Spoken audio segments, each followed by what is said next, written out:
예, 오늘 우리에게 주신 하나님 말씀은 누가복음 13장 10절부터 17절까지 말씀입니다.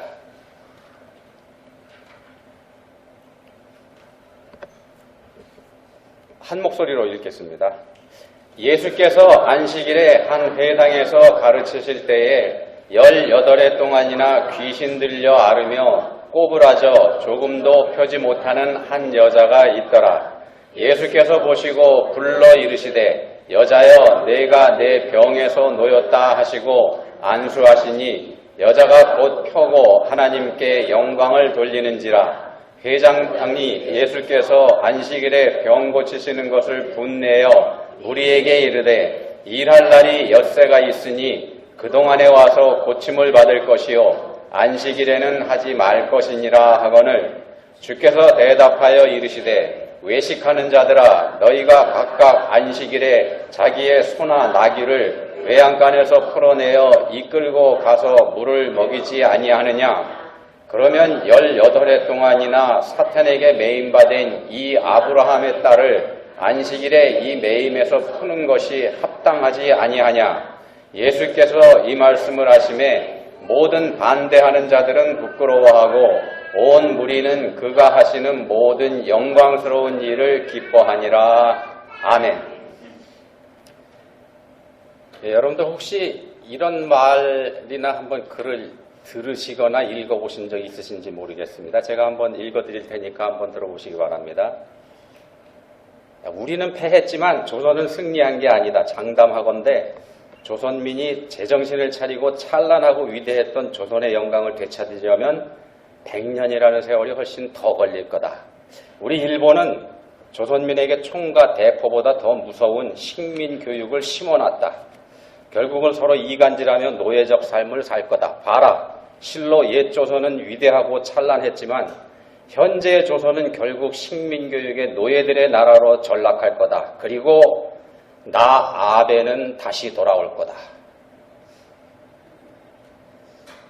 마지막 조선 총독이었던 아베 노부유키가 한 말이라고 되어 있습니다. 1945년 9월에 미군에게 조선의 통치권을 넘겨주고 일본으로 돌아가면서 했다는 말입니다. 자, 이 말을 그래서 아베 노부유키의 예언 또는 아베 노부유키의 저주 이렇게 말합니다. 이 아베 노부유키가 지금 일본 수상인 아베의 할아버지다 이렇게 얘기합니다. 금년이 김인현 3.1운동이 있었던 지 100주년을 맞는 그런 해죠. 그리고 우리나라는 아베 신조라고 하는 일본 사람에게 시달리고 있는 상황에 있습니다. 자, 우리나라는 일본의 지배를 받으면서 식민지 백성으로서의 한많은 삶을 살았고요. 그 영향인 식민사관에서 아직도 완전히 벗어나지 못하고 있는 것, 이것도 사실인 것 같지 않습니까? 여러분 어떻게 생각하십니까? 지금 읽어드린 글을. 오래전 아베 노부유키가 했다는 저주 또는 예언, 이게 맞아 들어간 거라고 여러분 생각하시나 모르겠습니다. 상당히 수긍이 가시죠? 근데요, 아닙니다. 다 거짓말입니다. 다 거짓말입니다. 나 아베 노부유키는 다시 돌아올 거다라는 말을 지금의 아베 수상하고 연결하기도 합니다만 이 두 아베 전혀 다른 아베입니다. 그때의 아베가 지금의 아베의 할아버지 아닙니다. 그거 아닙니다. 발음은 같은 아베지만 한자로 두 사람 이름을 써보면 전혀 다른 글자입니다. 남란이라는 뜻입니다. 그리고 아베 노부유키는 이런 말을 한 적이 없답니다. 사정을 조금 아는 사람들은요, 조선 총독의 입장에서는 이런 말 할 그런 처지가 아니라는 겁니다. 혹시 일본 왕 정도 되면 모르겠지만 말입니다.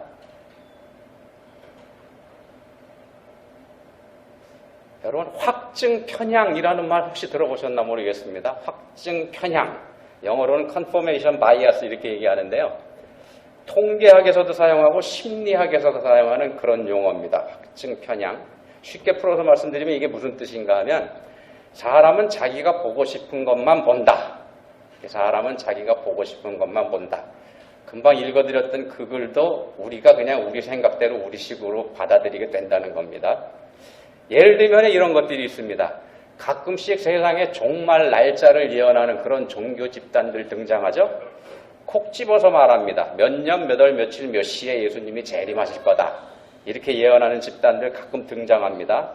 당연히 맞지 않습니다. 틀립니다. 성자 예수님조차 알지 못한다고 하신 종말 날짜를 사람이 맞추는 거, 이거 불가능한 일입니다. 그러니까 그 날짜가 지나가고 나면은 그 집단은 엉터리 집단이 되니까 해체돼야 맞습니다. 큰 실수를 했으니까 말입니다. 근데 이상한 건 그게 틀림없이 틀렸는데도 해체되지 않고 그 집단은 여전히 존재한다는 겁니다. 그리고 그 집단 안에 그 집단의 가르침을 추종하는 사람들도 여전히 있다는 겁니다. 잘못됐다는 거 깨달았다면 거기서 당연히 벗어나야 될 텐데 그렇지 않다는 겁니다. 그걸 이 확증 편향이라는 말로 설명이 가능하다는 겁니다. 이 사람들이 왜 거기에 그냥 남아있냐? 이거 이렇게 설명을 합니다. 설명하는 건 이제 자기들 입장에서 이제 받아들여서 자기들 입장으로 가공해서 받아들이는 겁니다. 왜 종말에 대한 예언이 틀렸나? 그걸 설명을 하는데 이렇게 설명을 해줍니다. 아, 다시 생각을 해보니까 날짜 계산이 조금 틀렸네. 이렇게 설명을 한다는 겁니다. 요거는 좀 웃기죠, 설명이? 그 다음 설명 들어보십시오. 이렇게 설명하기도 합니다.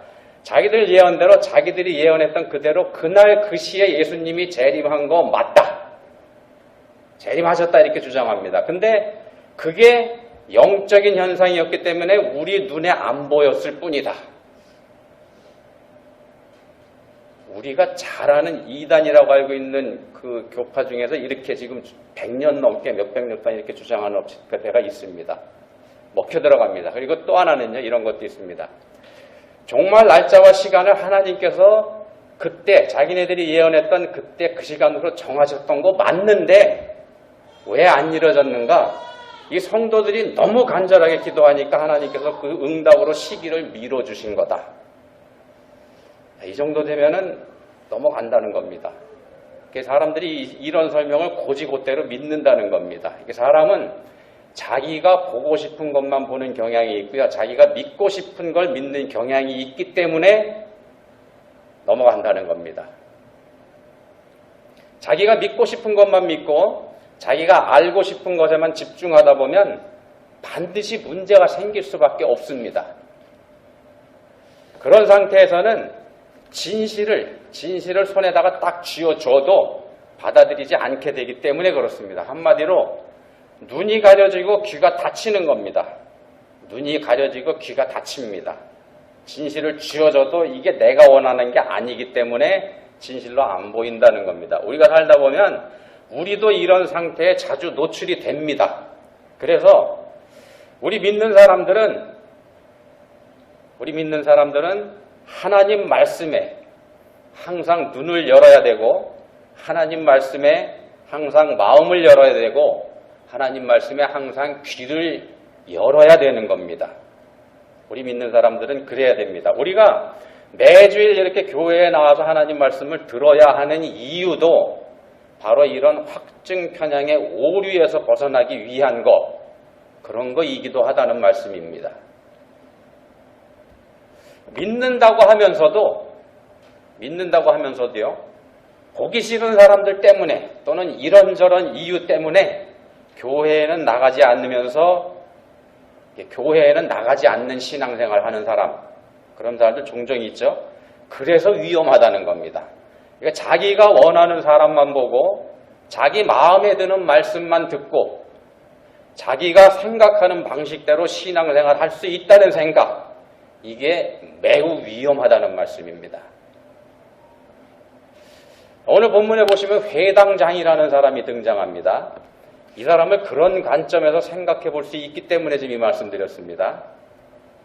회당, 시나고그 이렇게 얘기하죠. 유대인들의 집회 장소입니다. 요거 성전하고는 다른 겁니다. 성전은 이 세상에 단 한 곳에만 있었습니다. 예루살렘에. 지금은 없습니다. 자, 회당은 예루살렘에서 멀리 떨어진 곳에 사는 유대인들의 안식일 예배 처소로 사용되는 곳입니다. 여러 군데 있죠. 그래서 안식일을 지키는 규정 중에는 회당 예배에 참석해야 되는 이것도 포함이 됩니다. 회당장은 그 회당의 책임자입니다.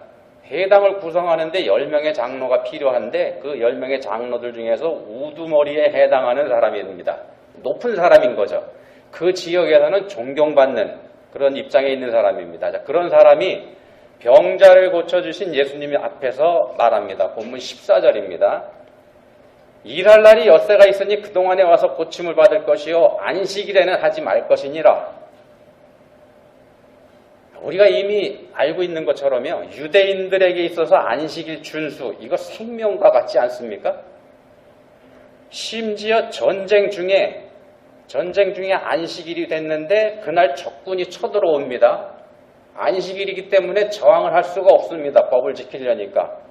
그래서 유대인들 군인들이 몰살을 당했던 그런 기록도 꽤 있습니다. 그런 자세로 안식일을 지키는 게 유대인들입니다. 근데 예수님께서 안식일에 병자를 고치셨으니 그것도 예배를 드리는 회당에서 그 회당을 책임지고 있는 회당장이 화가 났던 겁니다. 자, 유대인들의 규정에는요, 안식일에는 생명이 위급한 상황이 아니면 어떤 의료 행위도 해서는 안 됩니다. 자칫 사람 고쳐도 안 된다는 겁니다. 아무것도 하지 않아야 되는 것, 아무것도 하지 않아야 되는 게 안식일이다. 이렇게 생각했기 때문에 그렇습니다. 안식일을 아무것도 하지 않은 날 이렇게 생각하니까 그렇게 된다는 겁니다. 자, 근데 지금 고침받은 여인을 보면은 18해 동안이나 꼬부라진 상태로 살고 있던 여인입니다. 자, 그런 사람을 고쳐준 거 이건 좋지만 이 왜 하필 안식일이냐 이 항의를 지금 회당장이 하는 겁니다. 다른 날도 많은데 당장 그 여인의 생명이 위급한 거 아니지 않냐. 하루 미뤄서 다음 날 내일 고쳐주면 얼마나 좋냐 이런 문제 제기 좀 하고 있는 겁니다. 18해 동안이나 알았는데 그깟 하루쯤 더 미룬다고 하기더니 뭐 달라질 게 뭐 있냐 큰일 날 것도 없지 않냐 이런 주장입니다.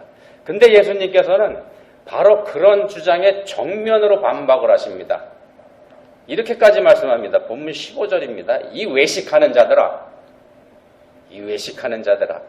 다른 한글 성경들에서는요, 이 말씀 이렇게 번역합니다. 이 위선자들아, 이 위선자들아.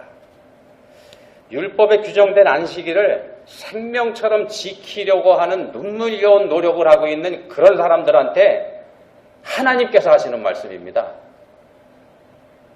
엄청난 말씀이지 않습니까? 저주에 가까운 그런 말이니까 말입니다. 사람들은 하나님께서 정해주신 율법을 지키기 위해서 고군분투하고 있고 생명 지켜가면서 생명 버려가면서까지 지키려고 하는데 하나님께서는 오히려 그런 사람들 저주하시는 겁니다. 왜 이처럼 의견이 갈리는 걸까? 그러니까 회당장은 예수님이 안식일을 지키지 않는다고 하면서 본문 14절에 보시면 분내요 이렇게 말합니다. 분내서 바로 확 내면서 가로막고 나서고 있는 그런 상황이고요. 예수님께서는 그런 회당장에게 위선자라고 하는 말씀을 하고 있습니다. 입장이 확연하게 갈립니다. 자, 안식일에 대한 양쪽의 이해가 전혀 다르기 때문이라는 거 이거 우리가 알 수 있습니다. 안식일이 뭔지 어떻게 지켜야 되는지 예수님 생각하시는 거 회당장이 생각하는 게 확연히 다르다는 겁니다.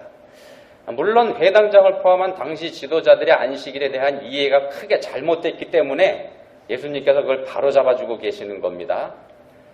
사람이 안식일을 위해서 존재하고 있다고 생각하는 건지 아니면 안식일이 사람을 위해서 있는 거다 이렇게 생각하는지 요거의 차이입니다. 이 차이가 이런 어마어마한 차이를 만들어낸다는 겁니다. 안식이라고 하는 단어가 성경에 많이 나옵니다. 근데 이 안식이라고 하는 단어가 성경에 처음 등장하는 데가 어디냐면 창세기 2장 2절입니다. 하나님께서 엿새 동안에 천지를 창조하셨고 일곱째 날에 모든 일을 마치고 안식하셨습니다. 그리고 그날을 복되게 하시고 거룩하게 하셨습니다. 안식일은 하나님께서 복되게 하신 날이고 거룩하게 구별하신 날입니다. 다른 날들하고 다르다 그런 뜻입니다.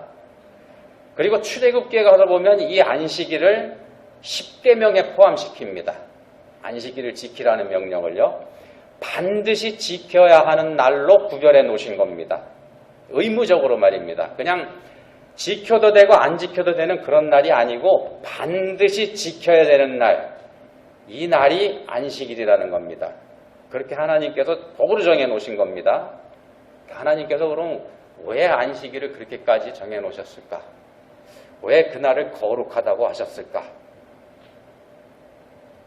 자, 우리는요 지금 안식일 대신해서 주일을 지키죠.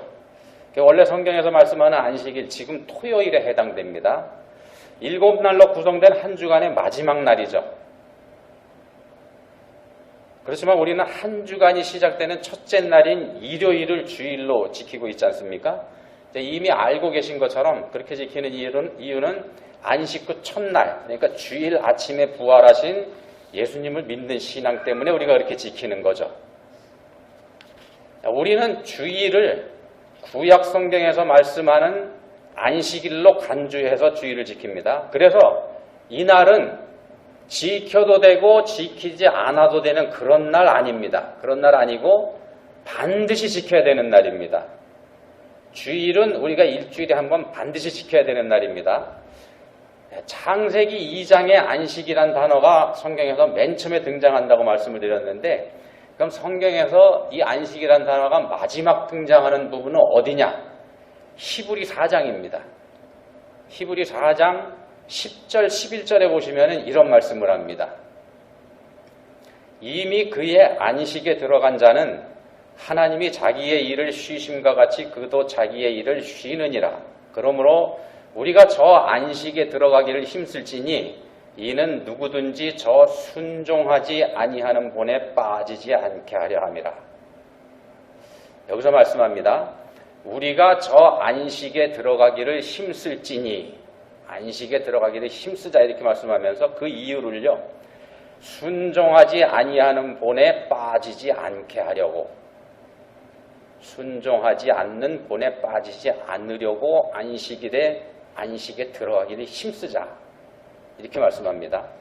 하나님의 안식에 들어가는 일, 그러니까 안식일을 지키는 일은 순종하는 일이다, 그런 뜻이 됩니다. 아무것도 하지 않는 거, 그게 안식일 지키는 게 아니라는 겁니다. 하나님 말씀에 순종하는 거, 그게 안식일 지키는 겁니다. 그러면은요, 지키지 않는 건 순종하지 않는 겁니다. 이 말씀이 히브리 4장 10절, 11절이라고 말씀드렸습니다. 10절, 11절인데 곧 이어지는 12절, 13절, 우리가 잘 아는 말씀이 거기 나옵니다. 이렇게 말씀하죠. 하나님의 말씀은 살아있고 활력이 있어 좌우의 날선 어떤 검보다도 예리하여 혼과 영과 및 관절과 골수를 찔러 쪼개기까지 하며 또 마음의 생각과 뜻을 판단하느니 지으신 것이 하나도 그 앞에 나타나지 않음이 없고 우리의 결산을 받으실 이의 눈앞에 만물이 벌거벗은 것 같이 드러나느니라. 안식을 말씀하다가 갑자기 왜 이 말씀을 하실까요? 이 하나님 말씀에 대한 그런 말씀이지 않습니까? 그것도 성경에서 안식이라는 단어가 마지막으로 등장하는 그 11절 말씀을 받아서 이 말씀을 지금 하고 있는 겁니다. 자, 하나님의 말씀이 모든 걸 적나라하게 드러낸다 이렇게 말씀하죠. 만물이 벌거벗은 것 같이 그 앞에 드러난다 이렇게 말씀하지 않습니까? 예, 하나님 심판대 앞에 서면 아무것도 감출 수 없습니다. 아무것도 감출 수 없습니다. 이 말씀을 본문의 장면과 한번 연결해 보시기 바랍니다. 하나님의 말씀이신 예수님, 그러니까 말씀이 육신이 돼서 우리 가운데 계신 예수님께서, 말씀이 곧 예수님입니다. 그 예수님께서 회당장에게 말씀하십니다. 외식하는 자들아, 위선자들아, 혼과 영과 및 관절과 골수를 찔러 쪼개기까지 하며 또 마음의 생각과 뜻을 판단하시는 말씀이신 예수님께서 안식일 규정을 내세우는 회당장을 포함한 그 무리들을 보시니까 이 사람들은 위선자들이라는 그런 뜻입니다. 다 벗겨놓고 보니까.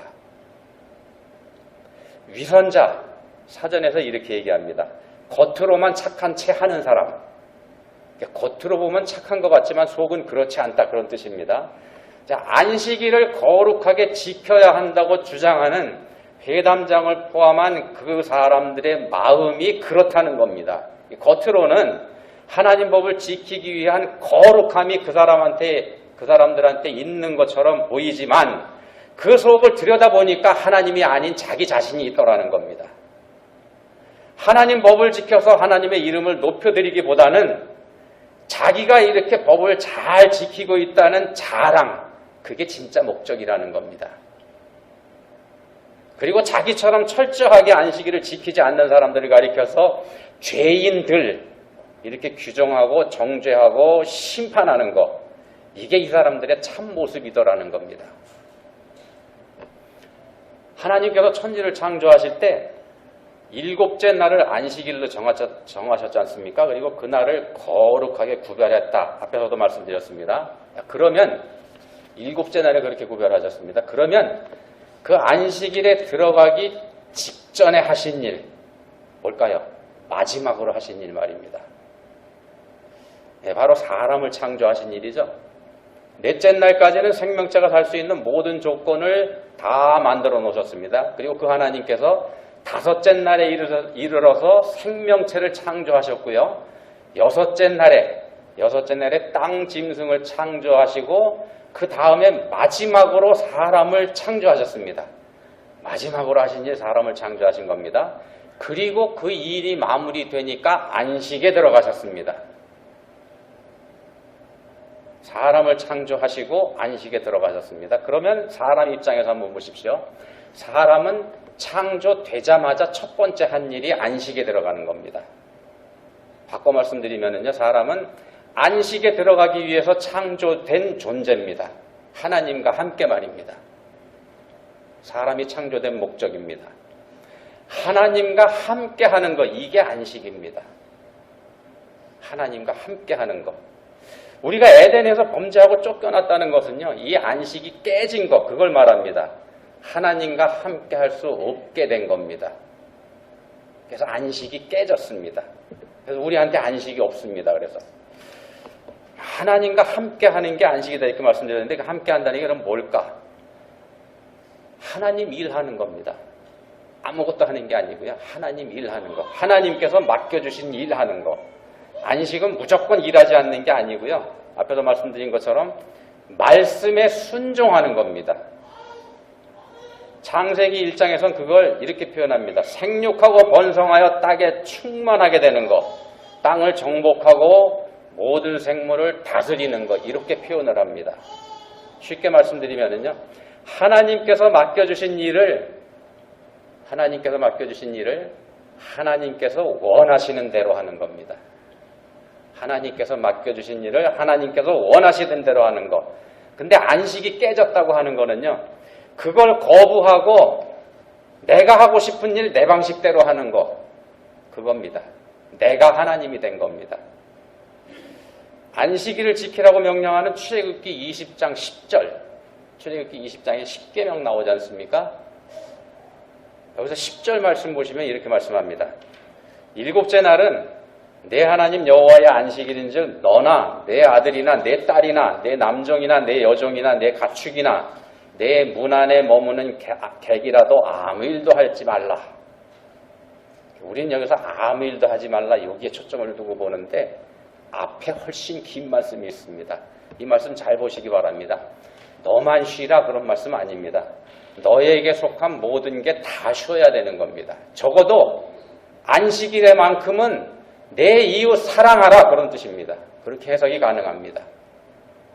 안식일에만큼은 내 이웃들 사랑 좀 해줘라. 우리가 지키는 주일은요, 우리가 사랑해야 되는 날입니다. 우리가 사랑해야 되는 날이 안식일, 주일입니다. 해도 되고 안 해도 되고 그런 날 아닙니다. 우리가 반드시 이웃을 사랑해야 하는 날, 그런 날이 주일입니다. 근데 보십시오. 근데 주일에 누군가를 미워하거나 누군가를 흉보거나 하면 하나님 말씀 어기는 게 됩니다. 하나님 말씀 어기는 게 됩니다.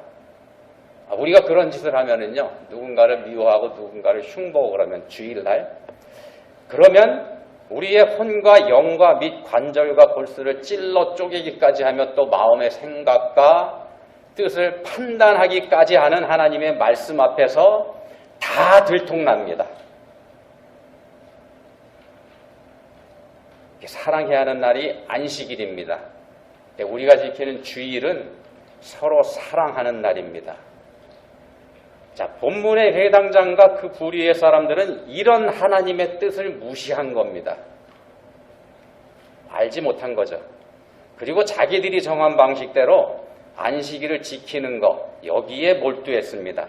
하나님 뜻이 뭔지 이건 관심이 없었다는 겁니다. 하나님 뜻이 뭔지 이건 관심이 없었습니다. 이 사람들이 바로 앞에서 제가 말씀드렸던 확증편향의 오류에 빠진 그런 사람들이라는 겁니다. 자기들이 정한 규례들을 자기들 방식대로 지키다가 빠진 오류입니다.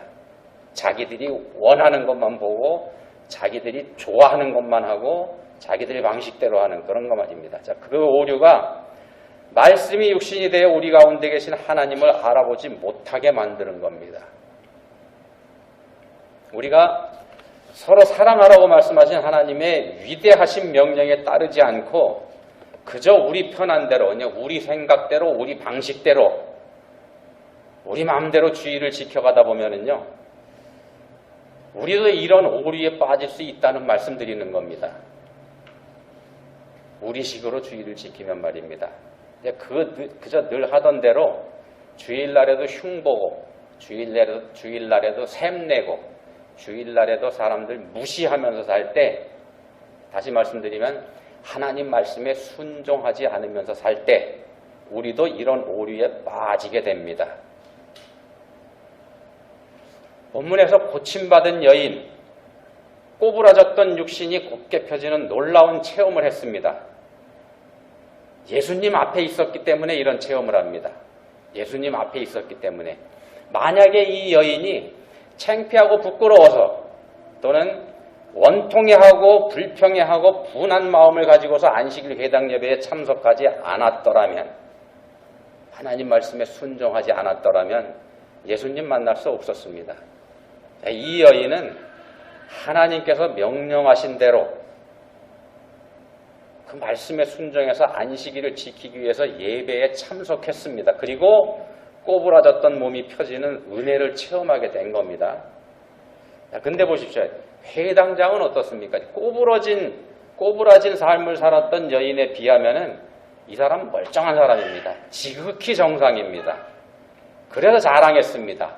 죄를 지어서 저주받은 저 꼬부라진 여자에 비하면은 나는 지극히 거룩한 사람이다. 이렇게 말입니다. 근데 말입니다. 그런 회당장의 삶을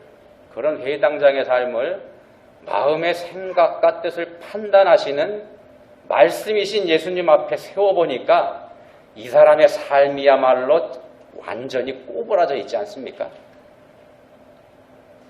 꼬부라진 지식으로 판단하고 꼬부라진 생각으로 정죄하고 또 꼬부라진 눈으로 주변 사람들 보고 있지 않습니까? 그러면 우리는 어떻습니까? 우리 눈은, 우리 마음은, 우리의 생각은 어떻습니까? 꼬부라져 있습니까? 펴져 있습니까?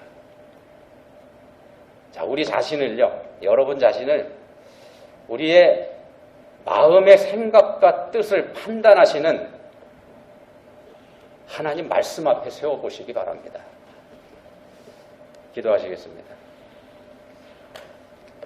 하나님 아버지, 본문의 회당장은 자신이 지극히 정상이다 이렇게 믿고 있었지만 말씀 앞에 세워보니까 형편없이 꼬부라진 사람이라는 거 저희가 봤습니다. 그럼 하나님 아버지, 저희는 어떻습니까? 꼬부라진 삶을 살고 있으면서도 깨닫지 못하고 있지는 않습니까? 저희를 불쌍히 여겨주십시오. 저희에게 명령하신 대로 사랑하며 살게 해주시기 원합니다. 사랑하사 생명 주신 우리 예수님처럼 저희도 사랑하게 해주시기 원합니다. 적어도 주일만이라도 무조건 사랑하게 해주시기 원합니다. 저희를 도와주십시오. 예수님 이름으로 기도합니다. 아멘.